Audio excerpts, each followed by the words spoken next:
जहां से अच्छा हिंदुस्तां हमारा हमारा सारे जहां से अच्छा हिंदुस्तां हमारा हमारा सारे जहां से अच्छा। आप सब लोगों को मेरा नमस्कार। जो दर्शक इस वक्त हम लोगों को देख रहे हैं, सुन रहे हैं, उन सब लोगों को मेरा नमस्कार। आज बड़े महत्वपूर्ण विषय के ऊपर मैं बात करना चाहता हूं। हम आज़ादी के 75 साल मना रहे हैं। देश बड़े हर्षोल्लास के साथ 75 साल मना रहा है, लेकिन सभी के मन में एक प्रश्न है। 75 साल हो गए। 75 साल किसी भी देश के लिए कोई बहुत ज्यादा नहीं होते, पर 75 साल किसी भी देश के लिए कम भी नहीं होते। 130 करोड़ भारतीयों के मन में प्रश्न है कि इन 75 सालों में कई देश हमसे आगे निकल गए, भारत पीछे क्यों रह गया? भारत आज दुनिया का नंबर 1 देश क्यों नहीं है? भारत अमीर देश क्यों नहीं है? भारत की बहुत बड़ी संख्या आज भी गरीब क्यों है? भारत के अंदर अभी भी हर बच्चे को अच्छी शिक्षा क्यों नहीं मिलती है? हमारे में किस चीज की कमी है? भारत के लोग दुनिया के सबसे इंटेलिजेंट लोग हैं। भगवान ने जब पृथ्वी की रचना की और इंसान बनाया, सबसे इंटेलिजेंट लोग भारत में भगवान ने पैदा किए। हमारे लोग जब दुनिया भर में जाते हैं, अमेरिका ले लो, लंदन ले लो, फ्रांस ले लो, दुनिया की कोई मल्टीनेशनल कंपनी उठा के देख लो, ऊपर आपको एक इंडियन बैठा मिलेगा नंबर 1 या नंबर 2 पोजीशन पे। हमारे देश के लोग इतने इंटेलिजेंट हैं, इतने हार्ड वर्किंग हैं, फिर हमारा देश पीछे क्यों रह गया? भगवान ने जब पृथ्वी बनाई, भारत को सब कुछ दिया। भगवान ने सबसे खूबसूरत जगह भगवान ने भारत को बनाया। भारत में नदियां हैं, पहाड़ हैं, मिनरल्स हैं, जड़ी बूटियां हैं, सारी फसलें हैं, समुद्र है, कोई कमी नहीं छोड़ी भगवान ने। फिर भारत पीछे क्यों रह गया? आज ये प्रश्न सब लोगों के मन में है कि भारत पीछे। जो देश हमारे बाद आजाद हुए, सिंगापुर हमारे 15 साल बाद आजाद हुआ, आज हमसे आगे निकल गया। सेकेंड वर्ल्ड वॉर में जापान ध्वस्त हो गया था, हमसे आगे निकल गया आज। सेकेंड वर्ल्ड वॉर में हिटलर के बाद जर्मनी ध्वस्त हो गया था, आज हमसे आगे निकल गया। हम पीछे क्यों रह गए? कुछ लोग पूछते हैं, can India lead the world? Why not? हमारे पास दुनिया के बेस्ट इंजीनियर हैं, बेस्ट डॉक्टर हैं, बेस्ट किसान हैं, बेस्ट वकील हैं, बेस्ट टैलेंट है दुनिया का। फिर हम आगे क्यों नहीं बढ़ सकते? हमारा सिस्टम खराब है। पिछले 75 साल के अंदर इन पार्टियों और इन नेताओं ने मिलके हमारे देश के अंदर केवल राजनीति की है, गंदी राजनीति की है। इनके भरोसे अगर छोड़ दिया तो अगले 75 साल भी देश को ये आगे नहीं बढ़ने देंगे।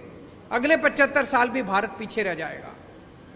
अब उम्मीद केवल एक ही है, इस देश की जनता। अगर 130 करोड़ लोग एक साथ इकट्ठे हो जाएं तो भारत को दुनिया का नंबर 1 देश बनने से कोई नहीं रोक सकता। पूरा देश इकट्ठा हुआ था 1947 में। जब सारा देश इकट्ठा हुआ 1947 में, हमने अंग्रेजों को उठा के बाहर फेंक दिया। आज अगर हम सारे जने इकट्ठे हो जाएं, भारत को दुनिया का नंबर 1 देश बनने से कोई नहीं रोक सकता। उसी मिशन पे हम लोग निकले हैं। हम लोग देश के कोने कोने में जाएंगे, हर राज्य के अंदर जाएंगे और लोगों को जोड़ने की कोशिश करेंगे। लोगों को जोड़ने की कोशिश करेंगे। अगर 130 करोड़ लोगों को जोड़ने का हमारा मकसद है, इसीलिए मेरी सभी लोगों से अपील है, चाहे आप बीजेपी के हो, चाहे आप कांग्रेस के हो, चाहे आप आम आदमी पार्टी के हो, चाहे आप इस पार्टी के हो, चाहे उस पार्टी के हो, पार्टीबाजी नहीं कर रहे हम लोग। हमारा मकसद है जनता को जोड़ना। जो जो लोग इस देश को दुनिया का नंबर 1 देश देखना चाहते हैं, आप सब लोग इस मुहिम से जुड़िए। इस मुहिम से जुड़ने के लिए इस नंबर पे मिस्ड कॉल करनी है, 95100100। मैं दोबारा रिपीट कर दूं, 95100100। भारत को दुनिया का नंबर 1 देश बनाने का क्या मतलब है? हमें इस देश के हर बच्चे के लिए अच्छी शिक्षा का इंतजाम करना पड़ेगा। हमें इस देश में हर भारतीय के लिए अच्छे इलाज का इंतजाम करना पड़ेगा। हमें इस देश में हर व्यक्ति के लिए बिजली, पानी, रोजगार का, हर युवा के लिए रोजगार का इंतजाम करना पड़ेगा। भाषण देना बड़ा आसान है, मैं भी भाषण दे सकता हूं, दुनिया का नंबर 1 देश बनाएंगे, लेकिन काम करना बड़ा मुश्किल है, बड़ी मेहनत करनी पड़ेगी। और इन सारी चीजों में सबसे इंपॉर्टेंट एक चीज है, वो है शिक्षा। मुझे लगता है 1947 में हम लोगों से एक गलती हुई थी। जैसे ही देश आजाद हुआ, आजाद भारत को सबसे ज्यादा तवज्जो शिक्षा पे देनी चाहिए थी। 1947 में ही हमें मिशन मोड में, वॉर मोड में, हर गांव के अंदर, हर मोहल्ले के अंदर अच्छे सरकारी स्कूल, फ्री शिक्षा, शानदार शिक्षा का इंतजाम करना चाहिए। लेकिन दुख की बात यह है कि आजादी के वक्त भी नहीं किया, और अब 75 साल के अंदर भी हमने शिक्षा के ऊपर उतनी तवज्जो नहीं दी। लेकिन अब और इंतजार नहीं कर सकता भारत। अब हमें वॉर मोड में पूरे देश के अंदर अच्छी और फ्री शिक्षा का इंतजाम करना है। मैंने आज ही चिट्ठी लिखी है प्रधानमंत्री जी को। प्रधानमंत्री जी ने अभी 5 सितंबर को ऐलान किया कि 14,500 स्कूलों को केंद्र सरकार पूरे देश में अपग्रेड करेगी। बहुत अच्छी बात है, हम बधाई देते हैं उनको। लेकिन देश में 10 लाख, 10.5 लाख सरकारी स्कूल हैं।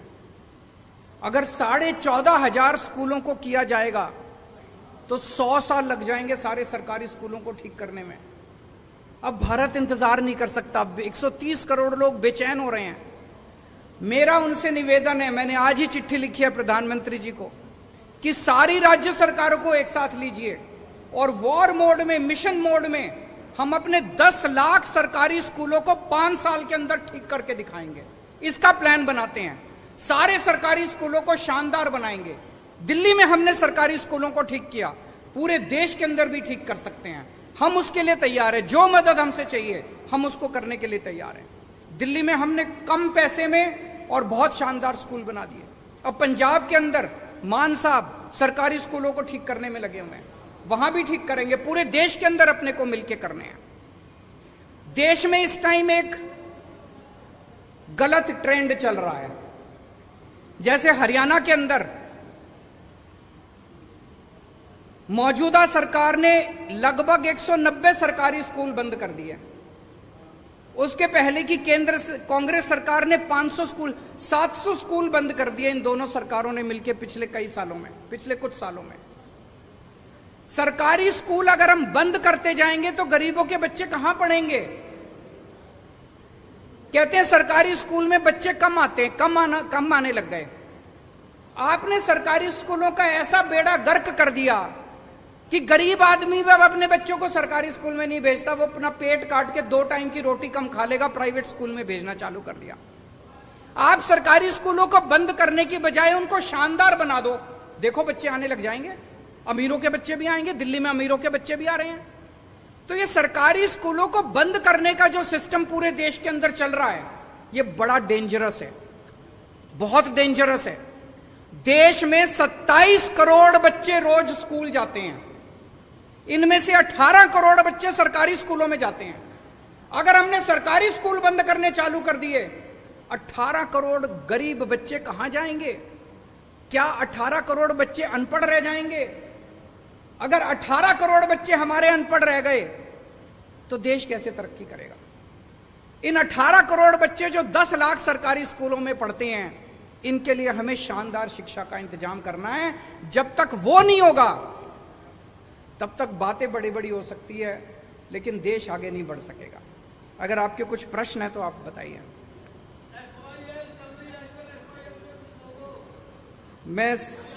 मैं जानता था जी आप SYL पे जरूर पूछोगे।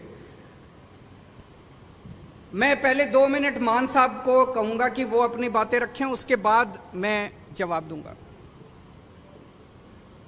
बहुत बहुत धन्यवाद, शुक्रिया सर। देश के सबसे क्रांतिकारी मुख्यमंत्री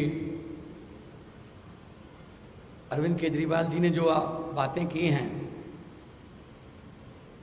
मुझे नहीं लगता इससे पहले किसी पार्टी ने 70 साल के 75 साल के आज़ादी के समय के दौरान ये बातें उठाई होंगी, क्योंकि उनके मुद्दे धर्म से, नफरत से, इधर उधर की बातों से भरे होते हैं। शिक्षा की बात, स्वास्थ्य की बात, बिजली की बात, इंफ्रास्ट्रक्चर की बात, ये सिर्फ आम आदमी पार्टी करती है। जब छोटे होते थे तो अकेला दूरदर्शन चलता था, तो दूरदर्शन पे एक ऐड आती थी, मिले सुर मेरा तुम्हारा तो सुर बने हमारा। और उसमें पूरे देश के सभी वेशभूषा वाले लोगों को सम्मिलित किया गया था। एक पंजाब से भी था जो ट्रैक्टर पे जाता था, कोई तमिलनाडु से भी था, कोई गुजरात से भी था, कोई बंगाल से भी था। तो पूरे देश का सुर मिलेगा तो एक सुर बनेगा। यही बात आम आदमी पार्टी कह रही है कि अगर 123 करोड़ लोगों का सुर मिल गया एक बार, तो वो सुर जो होगा वो देश को नंबर 1 बना देगा। So make India number 1। Ukraine 25-26 साल पहले आजाद हुआ। हमें तब पता चला जब हमें वहां से बच्चे निकालने पड़े। अपने मेडिकल के स्टूडेंट्स को उनकी जान बचाने के लिए उनको वहां से लाना पड़ा कि हमारे इतनी तादाद में बच्चे बाहर जा रहे हैं। वो कोई नालायक बच्चे नहीं थे, वो कोई ऐसे बच्चे नहीं थे जिनको यहां एडमिशन नहीं मिल सकती। वो 99.9, 99.8, 99.7 वाले बच्चे थे। क्यों जाना पड़ा? यहाँ कोटा सिस्टम है जी, ये चेयरमैन का कोटा है, ये फलां का कोटा है, यहाँ सिफारिश चलती है, यहाँ पैसे चलते हैं। तो पेरेंट्स सोचते हैं जो काम 30 लाख में यूक्रेन में होता है वो यहाँ 3 करोड़ में होता है। तो 25 साल पहले आजाद हुआ देश हमसे ज्यादा मेडिकल इंफ्रास्ट्रक्चर में हमसे ऊपर चला गया। हम क्या करते रह गए? हम तो नारे लगाते रह गए, हम एक दूसरे को कोसते रह गए, एक दूसरे की निंदा करते रह गए। तो देश तभी बढ़ेगा जब सब ऊपर होंगे। देश तभी आगे बढ़ेगा जब सबका सुर मिलेगा। ये पोलराइजेशन, ये नफरत की राजनीति देश को आगे नहीं लेके जा सकती। पंजाब अनाज में देश को आत्मनिर्भर करने वाला स्टेट है। पंजाब के नौजवान आज भी चाइना पाकिस्तान बॉर्डर पर सीना ताने खड़े हैं। पंजाब माना गया है न्यू आइडियाज के लिए, नए इनकलाब्स के लिए। दिल्ली में इन्होंने जो शिक्षा की क्रांति लाई अरविंद केजरीवाल जी ने, स्वास्थ्य में क्रांति लाई, मोहल्ला क्लिनिक, हमने 100 मोहल्ला क्लिनिक, अभी 6 महीने हुए नहीं है हमारी सरकार को बने हुए पंजाब में, 100 मोहल्ला क्लिनिक खुल गए। जून जुलाई से बिजली के बिल जो है 0 आने लगे। सेना में जो जवान फर्ज निभाते हुए अपनी जान कुर्बान करता है, 1 करोड़ रुपया उसको मिलता है। विधायकों को 1 बार की पेंशन ही मिलेगी। 1 बार विधायक बने तो बार-बार 5 बार विधायक बने तो बार-बार पेंशन नहीं मिलेगी, 1 बार मिलेगी। अभी हम आने वाले दिनों में ई गवर्नेंस ला रहे हैं।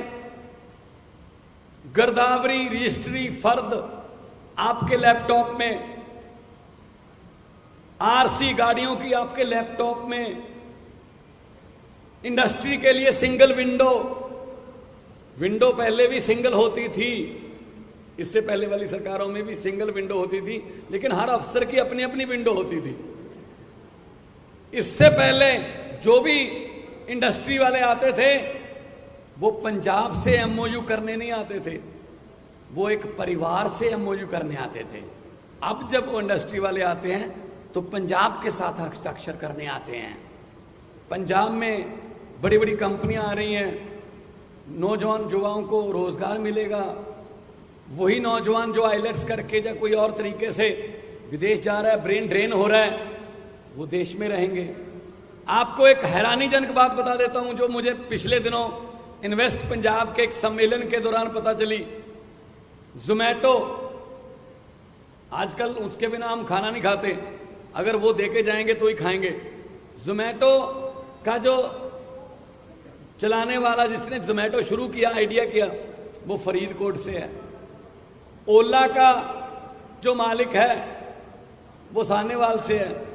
फ्लिपकार्ट पंजाबी का है।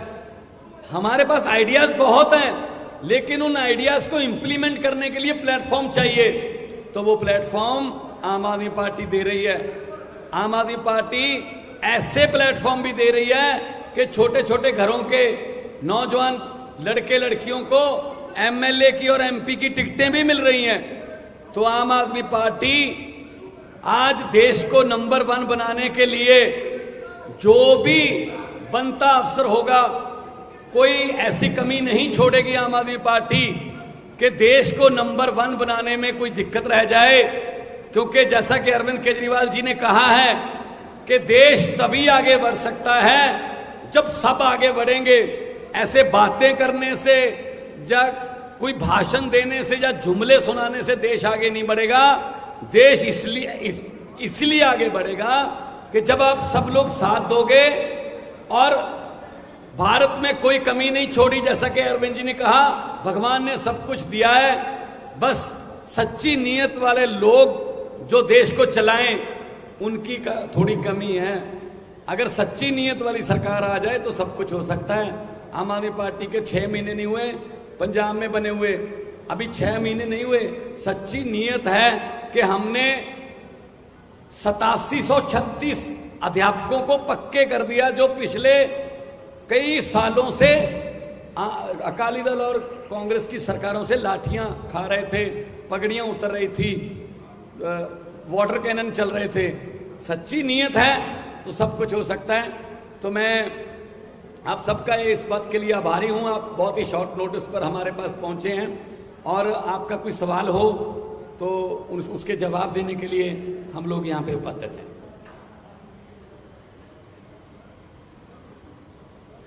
अभी हमारे मीडिया के एक साथी ने एसवाईएल के बारे में पूछा कि एसवाईएल पे हमारा क्या स्टैंड है। मैं आपसे पूछना चाहता हूं कि एसवाईएल पे पंजाब कांग्रेस का क्या स्टैंड है और हरियाणा कांग्रेस का क्या स्टैंड है। एसवाईएल पे पंजाब बीजेपी का क्या स्टैंड है और हरियाणा बीजेपी का क्या स्टैंड है। पंजाब में जाते हैं ये लोग तो कहते हैं एसवाईएल बनने नहीं देंगे, हरियाणा में आते हैं ये लोग तो कहते हैं एसवाईएल लेके रहेंगे। इसी गंदी राजनीति ने पिछले 70 साल में भारत को, इंडिया को नंबर 1 नहीं बनने दिया। केवल और केवल गंदी राजनीति करते हैं।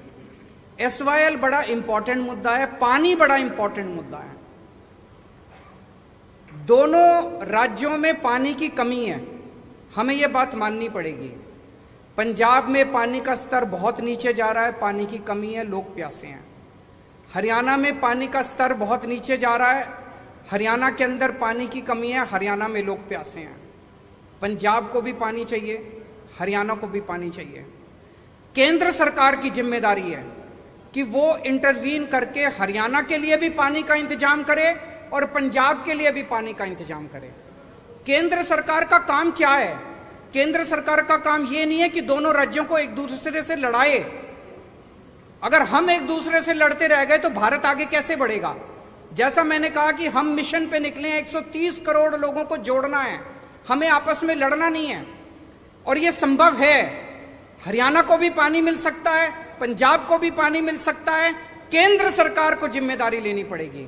मैं प्रधानमंत्री जी से अपील करता हूं कि पंजाब के लिए भी पर्याप्त पानी का इंतजाम करें, हरियाणा के लिए भी पर्याप्त पानी का इंतजाम करें, और अगर उनके पास समाधान नहीं है मेरे को बुला लें, मैं उनको समाधान बता दूंगा, लेकिन बैठ के इसका समाधान करना पड़ेगा।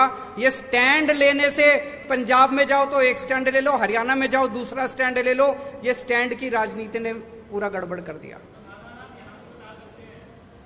और कोई प्रश्न? समाधान बताएंगे जी, प्रधानमंत्री को समाधान निकालना चाहिए। अगर उनके पास समाधान नहीं है मुझे चाय पे बुला ले, मैं समाधान दूंगा उनको। प्रेस कॉन्फ्रेंस के अंदर समाधान नहीं निकलते इन जटिल समस्याओं के। आपको मीटिंग के लिए बुलाया गया है एसवाईएल में। पहला सवाल तो ये कि आप उस मीटिंग में जाओगे। दूसरा सवाल मेरा ये है कि पंजाब के कर्मचारियों को इस महीने की अभी तक तनख्वाह नहीं मिली, करीब 1 हफ्ता ऊपर जा चुका है जब उनको तनख्वाह उनकी मिल जाती है। आपका पहला सवाल है, अगर हरियाणा के मुख्यमंत्री और पंजाब के मुख्यमंत्री की कोई मीटिंग केंद्र सरकार की, जो कहते हैं कि केंद्र सरकार ने कहा है कि दोनों मीटिंग कर लें, हम मिलने को तैयार हैं, मुझे मिलने में कोई हर्ज नहीं है। लेकिन जैसा कि अरविंद जी ने कहा, केंद्र सरकार का ये फर्ज बनता है कि वो इस समस्या का समाधान करे, ना कि दोनों को मीटिंग में बिठाकर उसके बाद बाहर आकर अपने अपने वक्तव्य देने के लिए उनको छोड़ दें। तो मैं Punjab as a head of the state in Punjab, मैं जाने के लिए तैयार हूं। मुख्यमंत्री साहब हरियाणा के आए, बातचीत करेंगे, लेकिन कम से कम केंद्र सरकार जो है वो बाकी कामों के लिए राज्यों पर बहुत कुछ थोपती है। आप ये नहीं कर सकते, जीएसटी ये नहीं कर सकते, आप ये नहीं कर सकते, ये नहीं कर सकते। तो केंद्र सरकार जो है वो पंजाब का पानी पूरा कर दे, पंजाब के पास, और हरियाणा का पानी भी पूरा कर दे। हरियाणा में भी जैसा कहा कि दोनों भाई हैं छोटे, हरियाणा छोटा भाई है, पंजाब बड़ा भाई है, तो हमें लड़ाने की बजाय वो समाधान निकालें।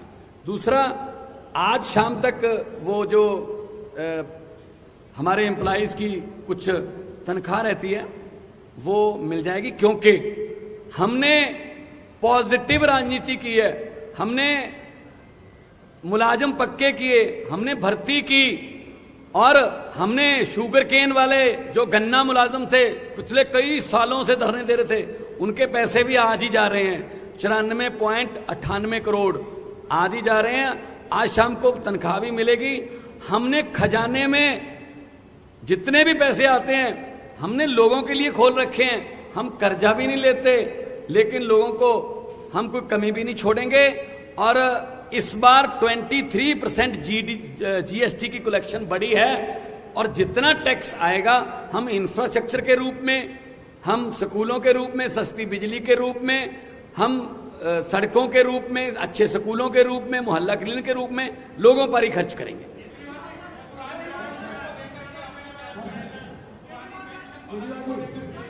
पुरानी पेंशन बहाल होनी चाहिए।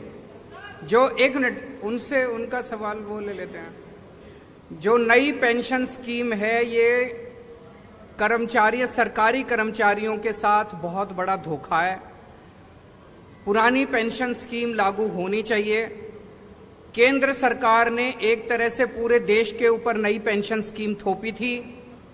मैं आज इस मंच के माध्यम से केंद्र सरकार से अपील करना चाहता हूं कि सारे जितने उसके बाद एम्प्लॉयज रिक्रूट हुए जो कि नए पेंशन स्कीम से अफेक्टेड हैं, वो सारे बहुत ज़्यादा दुखी हैं और बहुत गुस्से में हैं।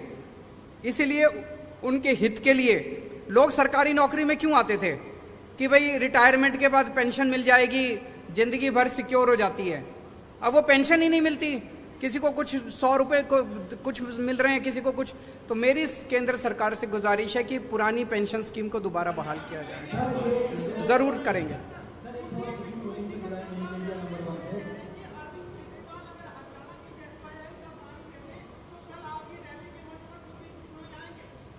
कुलदीप बिश्नोई की जरूरत ही नहीं हमको।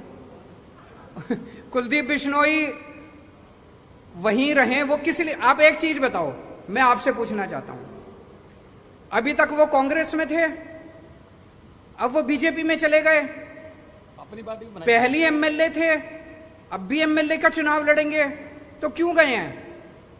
उनके ऊपर इतने सारे केस थे, इतने सारे केस थे, तो वो अपने केस रफा दफा कराने के लिए गए हैं। तो वो जनता से वोट किस लिए मांग रहे हैं? अब वो इसलिए नहीं मांग रहे कि मैं तुम्हारा कुछ भला करूंगा, भला तो पहले कर देते, अभी भी कांग्रेस में ही थे, एमएलए ही थे। वो जनता से कह रहे हैं मेरे को वोट दो ताकि मैं अपने सारे केस रफा दफा करा लूं।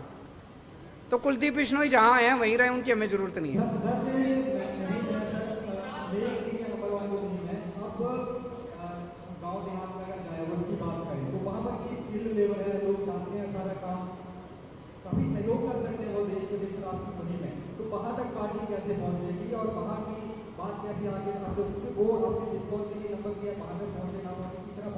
बहुत अच्छा आपका प्रश्न है।